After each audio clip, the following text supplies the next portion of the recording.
When you're on the hunt for a new property, there are so many things to consider. Location, amenities, capital growth potential, and if it's for your own home, you may be wondering, is there room for a Zoom room? Or maybe is there room for a man cave? So what are property buyers looking for when they search sites like domain.com.au? That's what I'm going to be chatting about today with Dr. Nicola Powell, Senior Research Analyst at Domain. We're also going to be talking about Domain's 2021 School Zone Report, which shows that while our property markets have been going gangbusters this year, house prices in some school zones have skyrocketed by close to 40% over the last year. And that's good because there's been fierce competition to get into preferred school catchment areas, and this has obviously continued to drive property price growth. We'll also be discussing other buyers' trends that Nicola has uncovered in her research, including what are buyers looking for in their neighbourhood, the move to regional Australia, and we're going to talk about locations that have significantly outperformed household income. Now, this is the type of information that's going to be valuable to you, whether you're a beginning investor or an experienced property investor. So welcome to today's show. Welcome to the Michael Yardney podcast, where twice each week you will learn a number of new ideas regarding success, property investment and money in around 30 minutes. Our show is brought to you by Metropole, who specialise in helping you grow, protect and pass on your wealth through strategic property and wealth advice. Now here's your host, Michael Yardney, Australia's authority in wealth creation through property, who has been voted one of Australia's top 50 most influential thought leaders.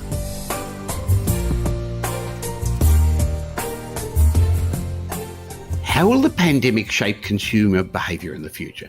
Now, that's a question everyone in property is asking, and one I'm going to try and give you some insights into today. It seems like people are falling into two camps. One group are hoping the pandemic will just be a blip in history and life will get back to normal in the next year or two. On the other hand, there's a large group of people, including me, who believe life will be different. But it'll still be great. I think we're going to be looking for different things in our homes, in our real estate, in our neighbourhood.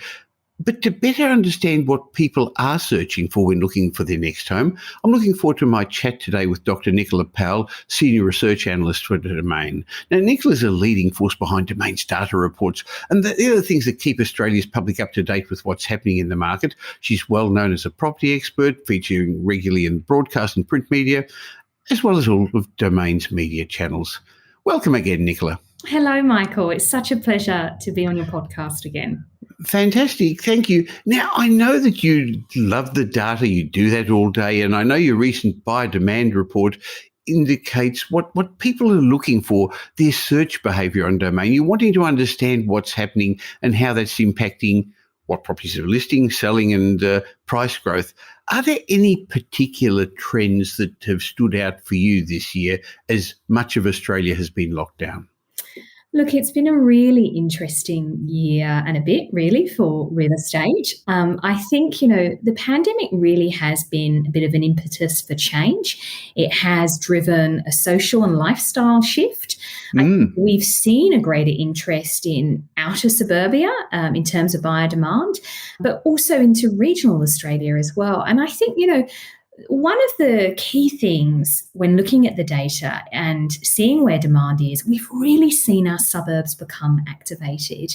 We're living, we're playing, we're working in our suburbs. And I think, we've all lived through this time where we have spent so much time in our homes and it's put our homes in the spotlight. And I think what that's done over the past 12 months has really driven demand in the housing market. People have either brought forward their decisions or you've changed their decisions, or they've actually realised they're using their home differently and they want different things from it. So it's, when you have a look, first of all, at keywords, we've seen some really fascinating things coming out in keyword searches. So this is when somebody types in a specific word that they're looking for in a home. So, it has been probably what you would absolutely expect, Michael, study. We all want that additional space or some kind of interchangeable room where perhaps the kids can do their homework or homeschooling, or, we can work from home. Lifestyle additions to a home have become really important. So pool or waterfront or view. I was even looking not so long ago at people were even searching for homes that were backing or near to a golf course, which really speaks to that lifestyle shift that we have seen. But I think, what we have seen over the first 6 months of 2021 is an unbelievable level of buyer demand in our market. We have seen a strong level of sales.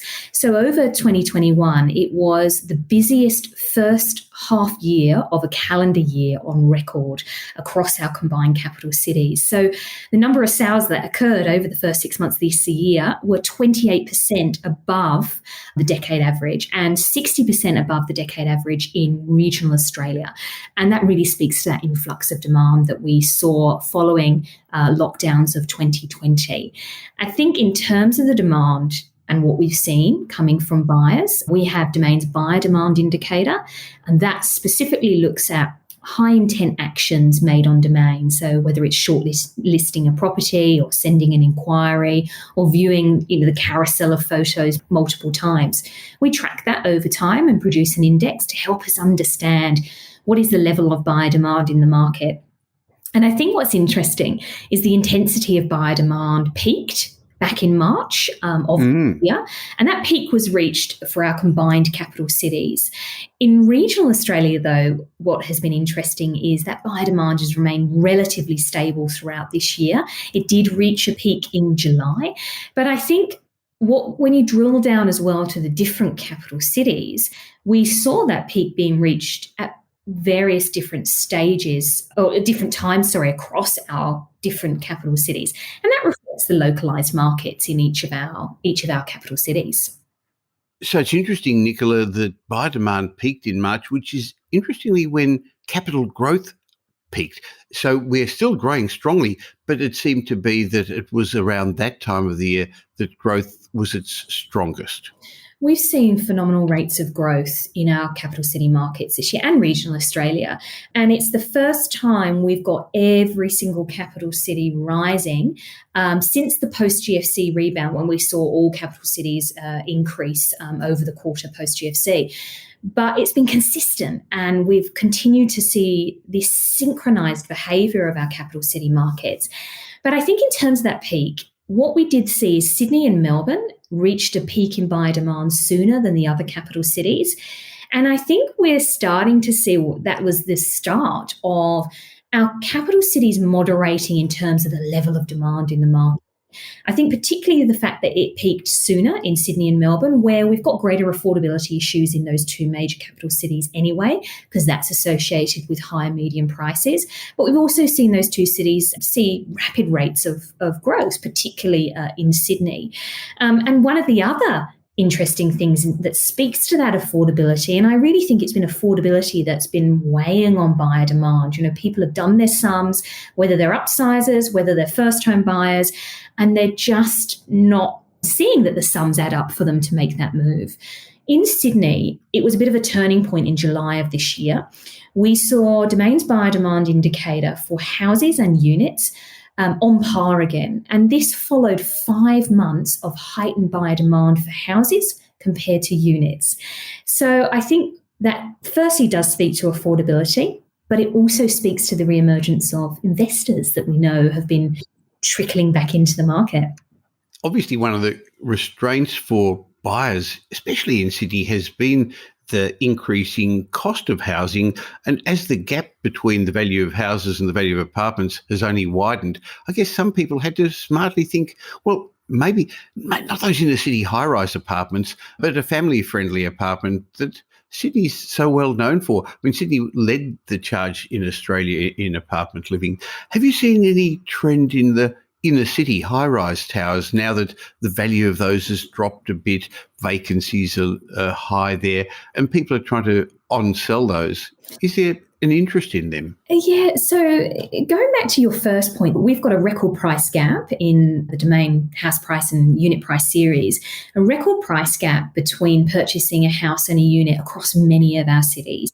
Sydney and Melbourne, Canberra, Adelaide, Brisbane. And, that's because we've seen a greater rate of growth for houses relative to units. And I think what buyers are now starting to view units as is perceived value, first of all, but then secondly as well, I think particularly in those lifestyle locations such as the Northern Beaches where we've seen phenomenal rates of growth, I think some buyers are just priced out of purchasing a house and they're opting to purchase a unit. And I think, savvy investors as well, particularly in those areas where there is a record price gap between houses and units, I think there is greater interest for units. We've got the re-emergence of investors in the market, and that is likely to help support price growth for units, which have underperformed for a while now compared to houses. But I think as well, the second part to your question, we have seen such a disruption to rental markets, and that has been concentrated in our CBD areas. But we've started to see a bit of a turnaround because I think, when you see an adjustment of asking rents, what it means is you then see tenants follow lower rents, people that want to cost cut and save, particularly when you look towards Melbourne, where you've got inner Melbourne unit rents back to 2010 asking rents. What that means is tenants, shift because they want to get a better deal. They can afford a better rental accommodation because, prices have adjusted such a lot in those inner city areas. But I think, what we'll see is certainly investors follow that trend as well. And I think particularly because units have underperformed, it will be, investors will be lured by the prospect of capital growth. Now, interestingly, COVID has changed where we want to live. And you hinted on neighbourhood a while ago, and I think I've noticed that more of us are now looking back to the way previous generations lived. We got to know our neighbours' names. Our children are playing together. More local businesses have taken a more important role in our community. People are looking for that 20-minute neighbourhood where they can ride, they can drive, they can walk a short distance to get everything they're wanting. They're not needing to live in the CBD anymore. But clearly for home buyers, but even more so for investors, neighbourhood has become very important. Location, getting the right location right, will do a huge amount of the heavy lifting in capital growth. What trends have you noticed in neighbourhood searches?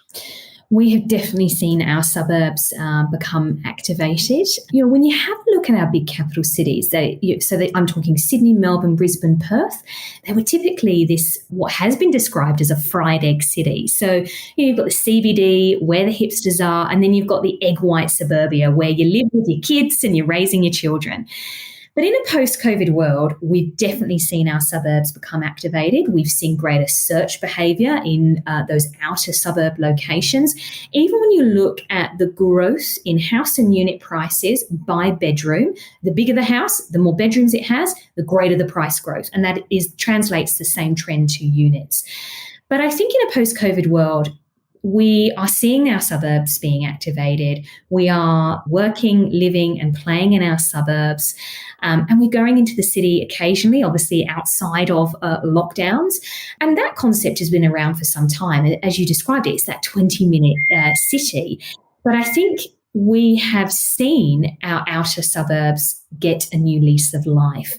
And I think, we talk a lot about affordability issues. And I think for me, one of the biggest game changers for affordability and the unlock is the ability to work from home. People have realised this and, they are relocating to outer suburbs and even regional Australia. And I think, we often look at our cities and you see that kind of commuter belt. And I think in a post-COVID world where I'm of the view, I don't think we're ever going to go back to a 5-day a week in the city for your job. It's going to be this hybrid way of working. What that means is you can extend your net of how far you're willing to travel if you've only got to go into the city 1 or 2 days a week. I was reading something really interesting recently, and it was describing how our cities will change. And, we will go into this city for work. It might be 1 or 2, maybe 3 days a week, depending upon your job and if it allows it. But what we'll use home for is doing the writing, doing the concentrating work, doing that evaluating. And what we'll use the offices for and going into the CBD is training, is collaboration, is chatting with our colleagues, that social aspect of work. So it's just going to be a really interesting trend to see if these actually continue, 2-3 years down the track when we really are in a post-COVID world. Well, our lives are changing, and I agree with you that some trends will remain. I think that we're not going to be going to the office as much. We'll have a much more flexible work-life balance. So therefore, living in the right location is going to be important. Living in the right sort of house where you've got a Zoom room and a backyard where the kids can play and the ability to maybe transform your garage into a gym.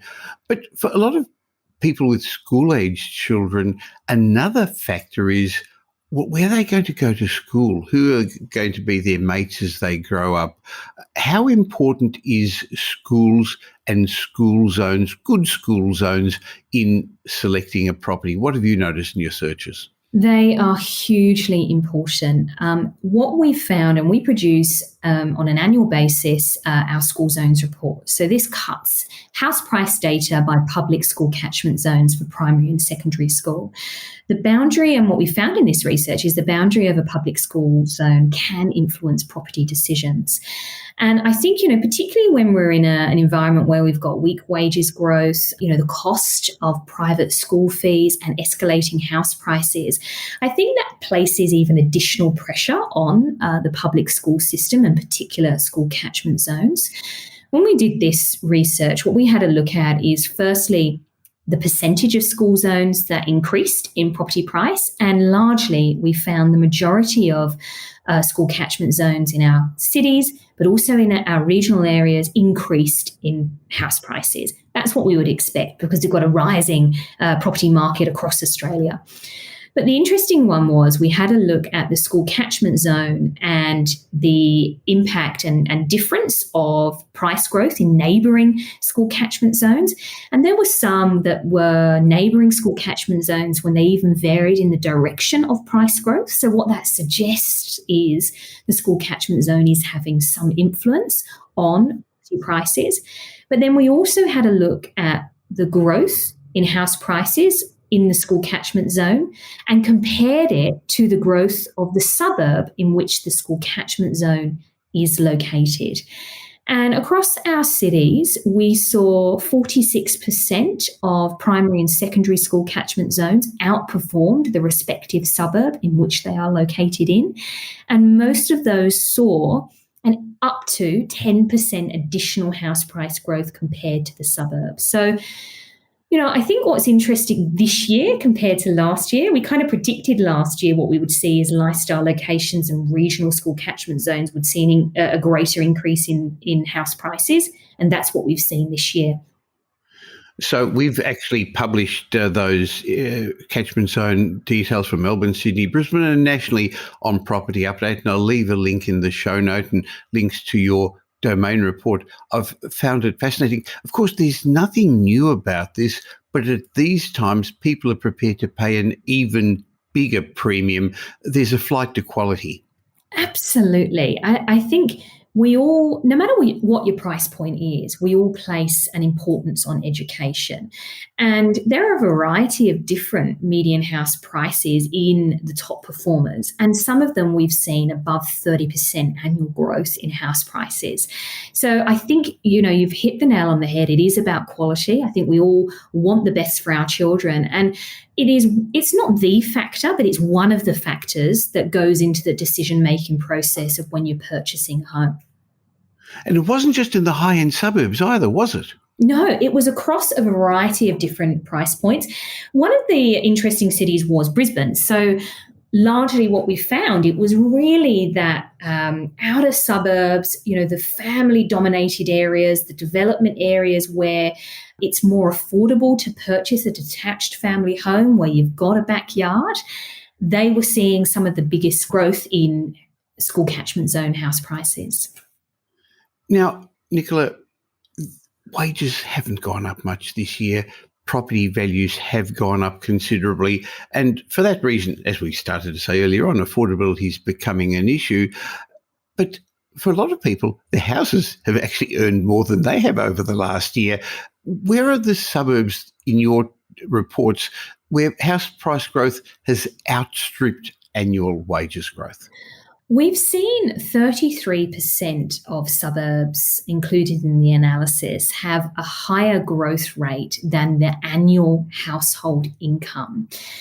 And when you have a look at the suburbs in which they are, most of them are in kind of New South Wales and Tasmania. They had the highest proportion of suburbs that had house price growth exceeding household income.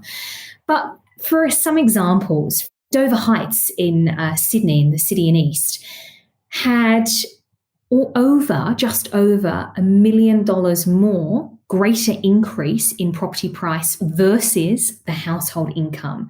Bronte as well had just over $1 million more gross in house prices versus what that household income was. So some extraordinary changes, and just goes to show picking the right suburb can pay dividends. Definitely. So, Michael, it's been such an extraordinary year that we've lived through, and I'm really interested to know, what has been your biggest surprise? My biggest surprise, Nicola. Well, it was around this time last year, October last year, that I called the bottom of the property cycle, or the beginning of the upturn of the cycle. We were still locked down in Melbourne, but sentiment had changed. And so my team on the ground had noticed the sentiment change. We noticed more inquiries into our business. We noticed properties were selling quicker. And so I called the upturn of the cycle then, but I really, really didn't expect to see the significant amount of growth that property values have had over the last 12 months. Now, you asked my biggest surprise. I guess I should have said that I'm still in lockdown in Melbourne, because nowhere would I have believed that that would still be the case well over, is it 300 days or 200? I've lost track. I've stopped counting, and it doesn't really matter. What I have also noticed is that people haven't worried about that. They've actually just gone on with their property decisions, whether it's their home buying or their investment decision. And in all the cycles I've invested in, I don't ever remember having such a unified response. Other than the CBDs, all the property markets have performed very, very strongly. So the big surprise is how fast and how quickly the cycle has taken off, how generalized it is. And then the most recent surprise is how suddenly mood and sentiment changed from our regulators, from our banks, from our federal treasurer. Even the International Monetary Fund had to get a say and say unaffordability is an issue. The debt to income levels is high. And every property cycle I've been involved in has ended because of either rising interest rates or the restraint of credit. It's been due to money rather than affordability. There's always been some sort of interference. So my concern is, the surprise at the moment is that the regulators may step in sooner rather than later, and they're going to have unintended consequences, as seems to have happened every time they've gotten involved. They're going to stop the first home buyer if they're going to start being concerned about debt to income levels, because first home buyers have to take on more debt, Nicola. They're actually going to advantage the higher income households who have multiple streams of income and are going to be able to borrow, and they've got more equity in their homes as they upgrade, so they don't have to take higher debt to income loans. They're the couple of the big surprises I've had this year. And I absolutely agree with all of those. Like, I don't think I ever imagined to see such a rebound in terms of what we saw this year, in terms of the level of transactions. But also, I think one of the surprises for me is that it's taken us this long to realise there's a better working model in terms of our ways of working and the ability to work from home. With technology where it was, I am surprised that we didn't adopt this sooner. And I think what the pandemic has helped us to do is fast track that and prove that it is a great working model and allows people to have a much better work-life balance. I think it's allowed business owners, employers, to trust their employees. It allowed them to work from home. All my team, other than the receptionists in the office, are working from home, part-time, flexible hours. Some are locked down still and aren't able to not work from home. Having said that, no one checks on them. They're getting their work done. It shows their dedication to their jobs. And I think things are going to remain this way. I think one of the interesting things is that dress code has changed. Dress code, even amongst real estate agents, has changed. You don't need to put a suit and tie on when you work from home. People are enjoying the benefits of that. Clearly, we're still going to have to work in the office sometimes. Clearly, we are social beings and wanting to get out. So that's a restriction. But there's a happy medium. There is absolutely a happy median. And you say about when we're spending less, and that's actually been one of the benefits in terms of our discretionary spending has reduced. And we've seen that being diverted into our homes. And that's been one of the reasons why we've seen, and obviously with record low interest rates, one of the reasons why we've seen such great levels of demand in our housing markets.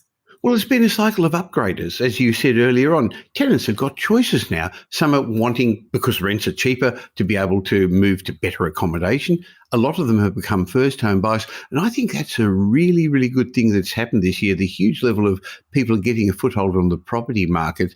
I see a lot of millennials moving out of apartments, moving into homes now because they're the family formation age. A lot of established home buyers thinking, well, do I need such a big home? I'm going to downsize, but still live in the same place, close to where my family is, where my doctors and dentists and hairdressers are. It's been a cycle of upgraders. And there's also been a trend of people not going overseas now. They're buying a second holiday home, something they may have put off in the past, but they're now having a holiday home so they've got somewhere to go this Christmas. Yeah, some of the suburbs in those prime holiday areas, even in Mornington Peninsula, southeast Queensland, have seen some extraordinary rates of growth. And even when you look in southeast Queensland in terms of views per listing, which I think is a really good way to look at the level of demand versus the supply on the market, all of southeast Queensland, all of those lifestyle, real coastal suburbs have seen strong levels of views per listing. So the demand is definitely still there for those lifestyle homes. Well, it'll be interesting to get back together again soon and see, as we are out of lockdown, how our world's going to move on. Thanks for your time. Now, I enjoy reading your research on Domain and that of the other property journalists there. You've got a wealth of data to work with, so it's always interesting to see your perspectives on it. Catch up real soon. Thanks, Nicola. Thank you. In a moment, I'm going to share my mindset message with you, where I'm going to teach you how to appreciate what you have. And I got the idea for this chat from a British property podcast, but I'll explain that to you in a moment. Having had a chat with Nicola Powell now, and from my blogs, and what you're hearing about property, I'm sure you recognise that property has now moved to the next stage of a property cycle. And that means that not all properties will help you develop the financial freedom you're looking for. Of course, over the years, not all properties have ever been investment grade. In fact, we believe less than 4% of the properties on the market are what I'd call investment grade. But it actually takes more than that to become financially free through property. I believe it's really difficult to make sound financial decisions unless you know what you want. So if you don't have a plan to get you to where you want to get to, you're going to end up defaulting by, doing what other people do or listening to what other people say. And that doesn't usually result in success for them nor for you. So if you choose my team at Metropole to help you become financially free through property, we always start by putting a strategic property plan together for you. Why not go to metropole.com.au, find out about what we do, leave us your details and have a chat, and let's see a no obligation chat to see how we can help you. Now, our services don't suit everybody, and if they don't, we'll tell you, but we help both beginning investors and experienced investors grow, protect and pass on their wealth. And as I just said, it all starts with putting a plan together, and then we help you implement the plan. By the way, we don't sell properties, but you may choose to use our buyer's agent services, property management, renovations, development, financial planning, wealth advisory. There's a range of services, including business advisory, to help you. Go to metropole.com.au, leave us your details, and I'd love to be part of your ongoing wealth creation journey. Now here's Michael's mindset message. Remember, a change in your thinking will lead to a change in your life. Today, in my mindset message, I'd like to talk to you about ways to improve your life satisfaction.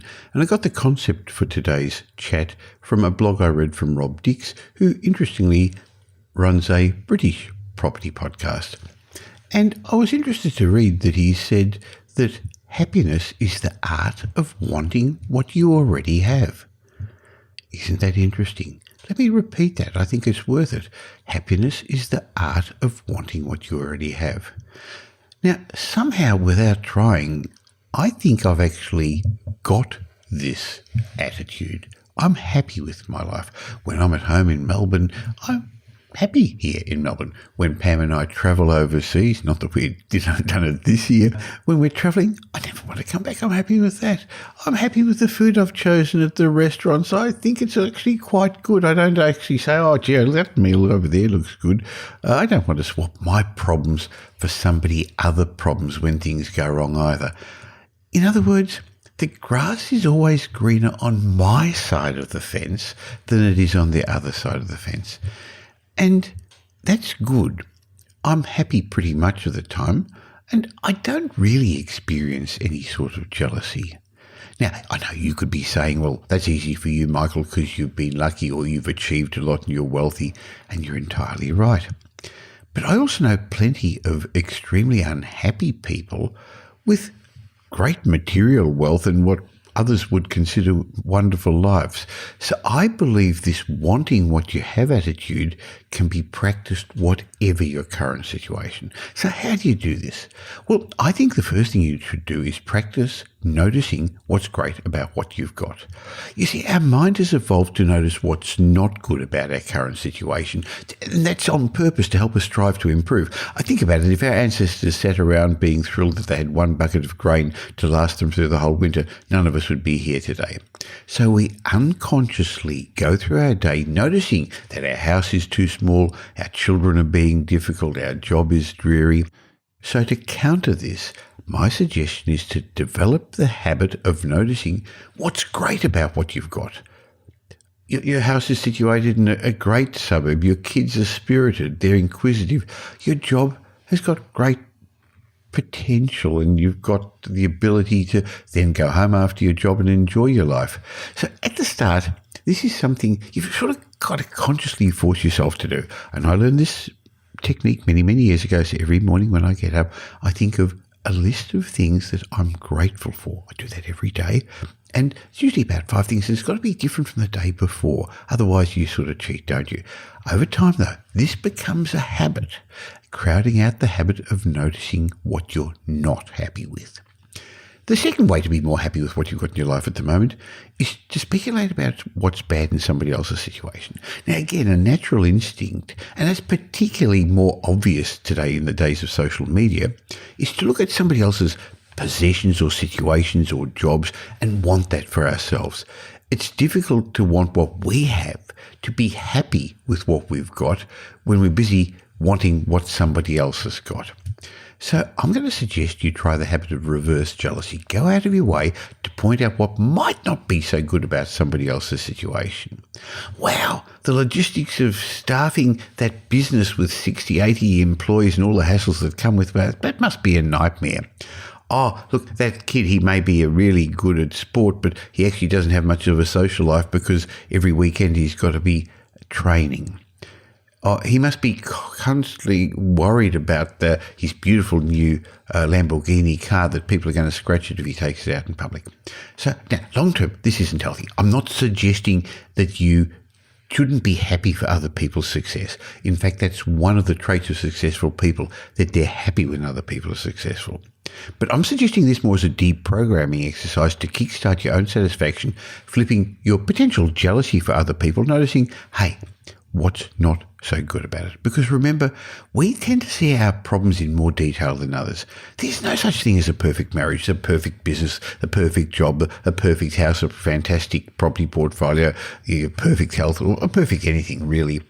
We've all got worries, insecurities, frustrations, niggles, aches and pains, and there's a myriad of ways. Everyone's life is far from perfect. It's just when you've got a front row seat for these imperfections in your own life and you only see others fleetingly or from a distance, this magnifies what you see as your own problems. And of course, as I said a moment ago, social media, where people go out of their way to present a very filtered, staged, managed image of what their perfect life is, that makes it hard for us to compare what's going on with our life. So it's important to remind yourself of this frequently until you internalise it that, hey, that's not the real world. Reality TV isn't real either. Otherwise, you can never be happy with what you got because you're never going to live up to that illusionary perception of what other people have got. Now, another thing you should do is balance happiness with a drive to improve and progress. Like I said, persistent dissatisfaction is a powerful motivator. So if you become too satisfied with your lot in life, it may end up losing your drive. So I suggest you really got to balance the two. When it comes to your possessions and your family and your standing in life, you should want what you have, making sure you keep harmful envy at bay and appreciate the small moments that you have each day. And a lot of us who've had to stay home, be more locked up through COVID, have suddenly learned to appreciate different things, haven't they? But it's also okay to be dissatisfied with your professional progress or your sporting prowess or your ability to understand a particular problem or subject or your station in life. You want to get better and you want to not compare with other people, but you want to do better for yourself. So as long as it doesn't become an obsession and sits within the framework of your overall life happiness, wanting more than you've currently got is actually a good, useful, powerful motivator. Well, I hope you learned something from today's show, and if you did, and you know somebody else who'd benefit from it, why not tell them about the Michael Yardney podcast? There's a share button on all podcast apps. You just click on share and send it to somebody, or tell somebody about the show, or tell the world by leaving a review. And my way of saying thank you to you for listening to today's show is I've got a bonus for you. I've got a bundle of books, ebooks, reports that you may be interested in. Go to podcastbonus.com.au. I'll leave a link in the show notes, podcastbonus.com.au, and collect your set of reports and ebooks. I'll be back again real soon, but you can catch me in between on social media. Just look for Michael Yardney, and in particular, why not join my private Facebook group and join thousands of others who get some daily insights from me. Go to Facebook and just look for the Property Update private Facebook group. I'll be back again real soon. In the meantime, have a great week. Make it a great week. Thanks for listening to this episode of the Michael Yardney podcast, which was brought to you by Metropole, who help their clients grow, protect, and pass on their wealth through strategic property and wealth advice. If you like what you heard and don't already subscribe, you'll find us on iTunes or on your favourite Android app as the Michael Yardney podcast. Watch out for our next show, which comes to you twice a week, and you'll learn some new ideas about property investment, success, and money in around 30 minutes. To get more of Michael's thoughts, go across to www.propertyupdate.com.au and sign up for his daily morning briefing, and you'll hear from not only Michael but a group of leading property success and money experts. And just a reminder that the information you heard in this show today is general educational advice and not specific investment advice, as we don't know your personal circumstances. If you're looking for specific advice, why not ask the team at Metropole to help you?